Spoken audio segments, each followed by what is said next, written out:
कैसे हैं आप लोग। आशा करते हैं अच्छे होंगे।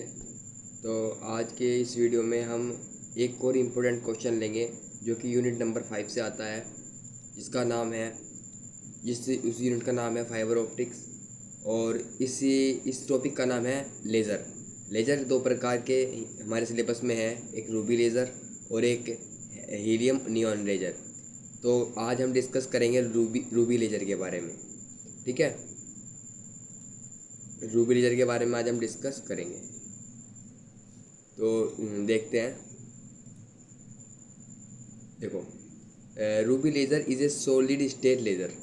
ठीक है, it gives 3 lasers output. Here laser output is the form pulsed output. जो इसका आउटपुट होता है वो पल्स की फॉर्म में होता है। इसकी वेवलेंथ, जो आउटपुट वेवलेंथ होती है वो इतनी होती है। दिस इज़ लो इफिशियंसी होती है इसकी। ठीक, इन which requirement external cooling source. इसमें ना कूलिंग सोर्स की रिक्वायरमेंट होती है क्योंकि ये हीट ज़्यादा करता है। कूलिंग सोर्स किस लिक्विड नाइट्रोजन का इसमें लिक्विड नाइट्रोजन की इसमें कूलिंग सोर्स लगाया जाता है। ठीक है, और इसमें जो एक्टिव मटेरियल होता है वो Al2O3 होता है।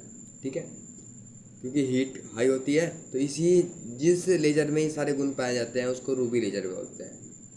तो ये डायग्राम बनाया गया है रूबी लेज़र का, यानी कि किस तरह इसकी स्ट्रक्चर है।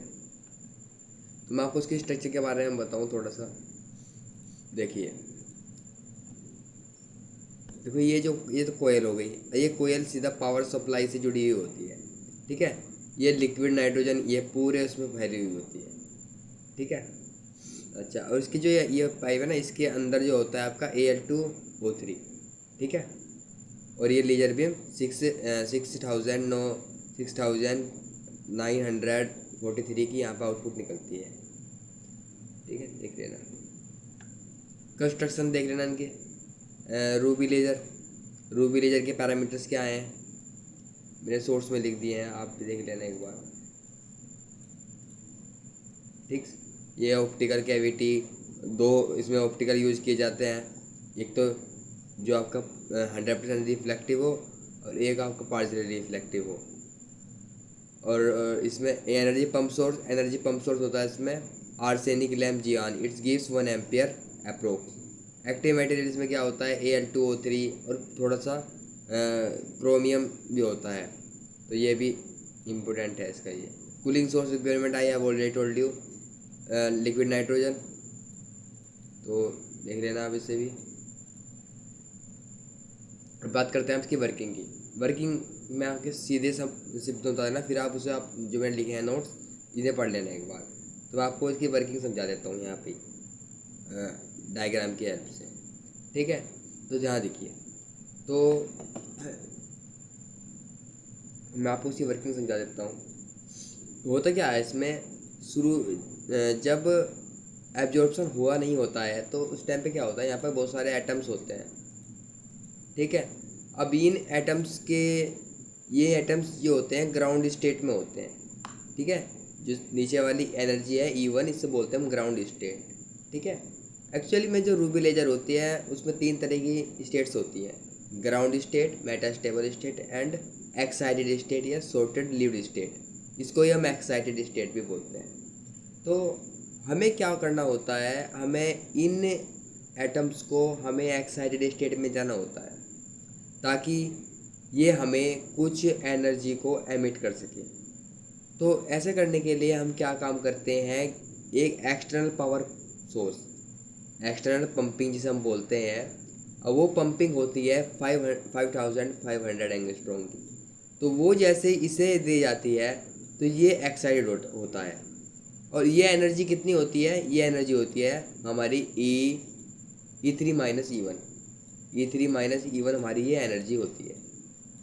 ठीक, अब जब ये एनर्जी हम इन एटम्स को देते हैं तो ये जो एटम्स हैं ये सारे ऊपर भाग जाते हैं। ठीक है, ये सारे एटम्स यहाँ से ये ऊपर भाग जाते हैं। ठीक है, ये काम जो हो रहा है, ये काम होता है हमारा आफ्टर एब्जॉर्प्शन। बिफोर एब्जॉर्प्शन तो यहाँ पे ये है ही, जब आपका जो पॉपुलेशन इन्वर्जन है वो कितना है, N1 is greater than N3। पर जब पॉपुलेशन इन्वर्जन आपका n3 is greater than n1 हो जाए तब आपका आफ्टर पॉपुलेशन हो जाएगा। आप नोट से पढ़ लेना, समझ में आ जाएगा आपके। तो देखते हैं। और इसमें एक इम्पोर्टेंट बात ये है कि जब यहाँ पर एटम्स आ जाते हैं, मान लिया अब यहाँ पर ये एटम्स आ चुके हैं, अब क्या होगा, यहाँ पर ये 10⁻⁸ 10⁻⁸ यहाँ पर रहेंगे, मतलब 10⁻⁸ सेकेंड यहाँ पर रहेंगे ये। जब ये यहाँ पर 10⁻⁸ सेकेंड तक रहेंगे, उसके बाद ये यहाँ से लेके यहाँ तक, यानी कि जो यहाँ से E3 और E2 के बीच में स्पॉन्टेनियस एमिशन होगा। कौन सा एमिशन होगा? Spontaneous emission. तो ये क्या काम करेंगे, इसका जो हाईली स्पीडली ट्रांसफ़र होगा एटम्स का, और ये थोड़ी हीट रिलीज़ कर देगा। हीट रिलीज़ क्योंकि इन दोनों के जो बीच की जो बैंड विड्थ है ना वो बहुत कम है, ठीक है। और यहाँ पर मेटल टेबल में 10⁻³ सेकेंड तक रहने के बाद ये यहाँ से जब आता है तो ये एक फोटोन एमिट कर देता है, ठीक है। ये एक फोटोन एमिट कर देता है। इस फोटोन की जो वैल्यू होती है वो 6943 एंगस्ट्रॉन होती है।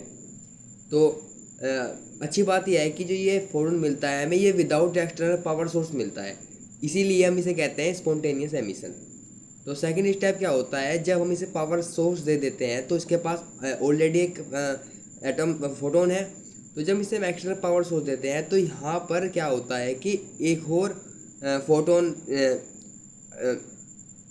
क्या कह रहा हूँ, एक और फोटोन यहाँ पर जनरेट हो जाता है, जिसके कारण यहाँ पर हमें स्टेप बाय स्टेप फोटोन मिलते रहते हैं और ये हमारी लेजर ट्रांजिशन आउटपुट देती रहती है। तो इस प्रोसेस, ये जो सब प्रोसेस जो होता है ये सब रूबी लेजर के अंदर होता है, ठीक है। समझ में आ गया? ये आप नोट्स पढ़ लेना, मैंने बनाए हैं जो उनसे, तो देख लेना। ये बना के बिफोर एवोल्यूशन, ये हेडिंग्स जरूर डाल के आना, तो बहुत फ़ायदेमंद होगी। आफ्टर एवोल्यूशन, पॉपुलेशन इन्वर्जन, ठीक है। पॉपुलेशन इन्वर्जन मतलब क्या होता है, यानी कि एटम्स का इकट्ठा होना, वो, ठीक है। Spontaneous emission, stimulated emission, laser output, ठीक। Thanks you.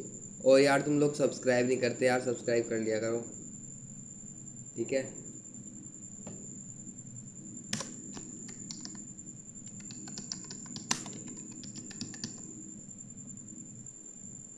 थैंक्स।